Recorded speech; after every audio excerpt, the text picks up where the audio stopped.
Frontières est une revue québécoise de recherche et de mobilisation des connaissances en études sur la mort.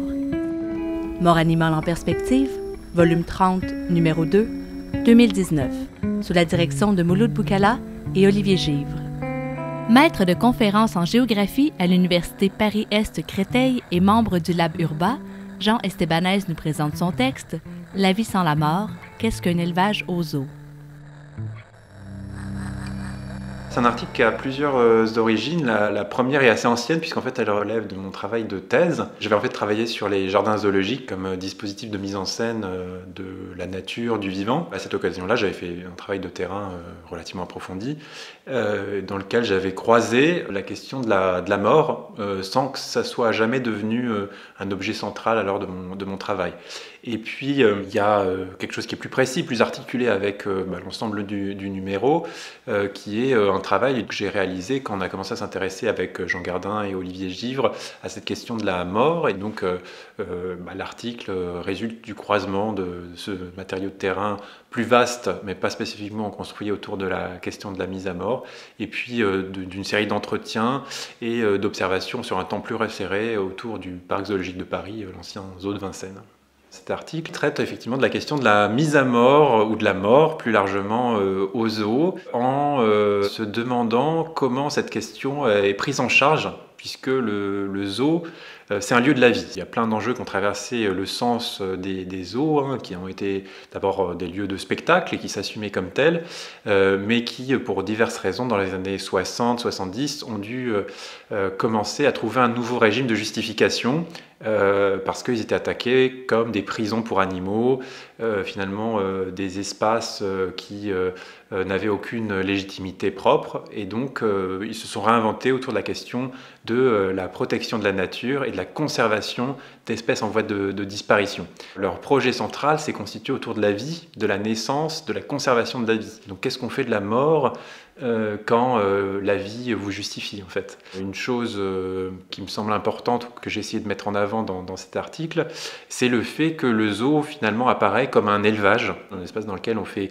naître, on élève des animaux, et que du coup eh bien, le zoo est confronté au même type de problème que n'importe quel élevage, qui est la question de la gestion des effectifs et puis évidemment la question de la mort. Donc on observe des tensions fortes entre le discours général de justification des espaces pour la vie et puis le fait que dans le quotidien évidemment la mort revient constamment avec une nuance, une variété en fonction des espèces, des attachements que vont avoir les soigneurs vis-à-vis des animaux et puis effectivement des statuts de ces différents animaux. Il y a des animaux qu'on peut tuer assez facilement et sans remords, les rats par exemple qui s'infiltrent dans les cages, eux on peut les plâtrer et leur faire éclater l'estomac sans problème, et puis il y a des animaux pour qui une sorte de deuil va quasiment accompagner la mort de l'animal en question.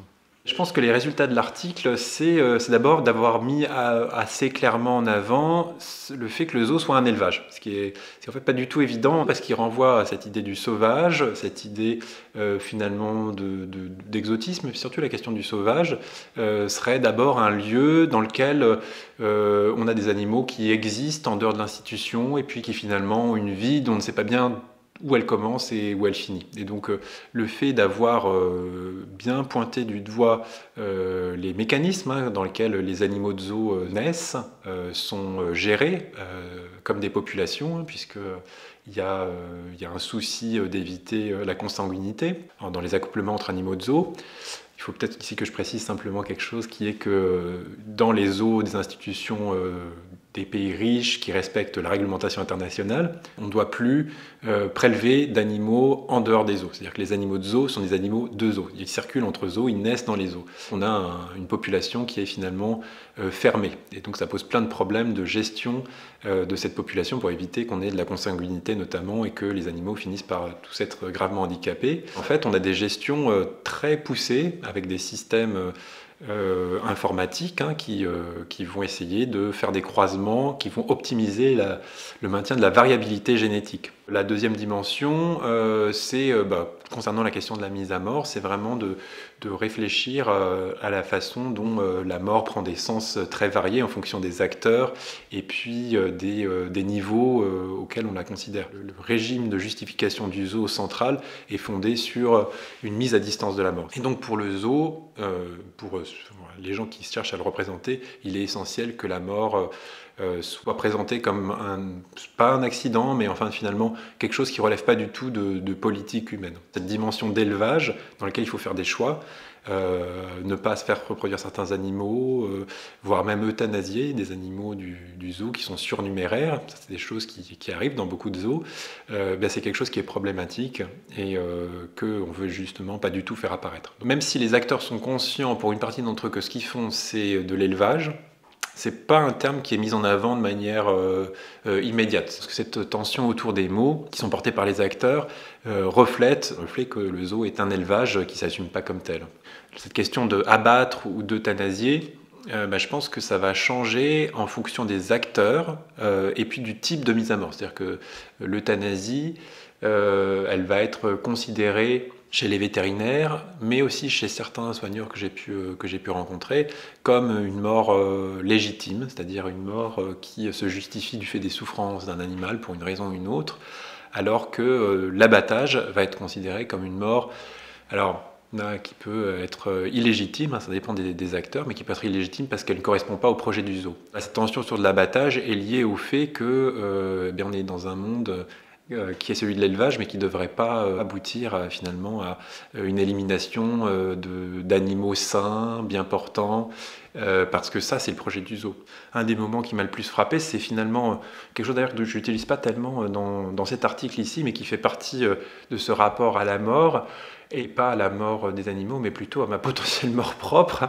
J'ai accompagné donc une soigneuse et on est rentré dans la cage d'une panthère, alors l'arrière-cage d'une panthère. Et en fait, c'est des installations qui étaient assez anciennes et je pense moyennement aux normes. La panthère, on pouvait très bien passer la patte à travers la grille. La soigneuse, quand on est rentré, elle m'a dit « plaque-toi contre le mur, attention, tu touches à rien, hein, j'ai pas envie de mourir ». Et donc c'est vrai qu'il y a quelque chose qui reste un arrière-plan, qui n'arrive quasiment jamais, mais enfin quand même, qui est au zoo, qui est que on peut s'y sentir soi-même menacé. La mort est quelque chose qui touche les animaux, mais qui a de rares moments. Alors ça m'est arrivé là, mais ça arrive parfois. Les animaux parfois sortent des cages et parfois on peut expérimenter ce que ça peut faire d'être pourchassé par un animal sauvage et donc avoir peur de sa propre mort. Entretien réalisé par Mouloud Boukala pour la revue Frontières. Thème musical composé par Ensemble Bruno Panache.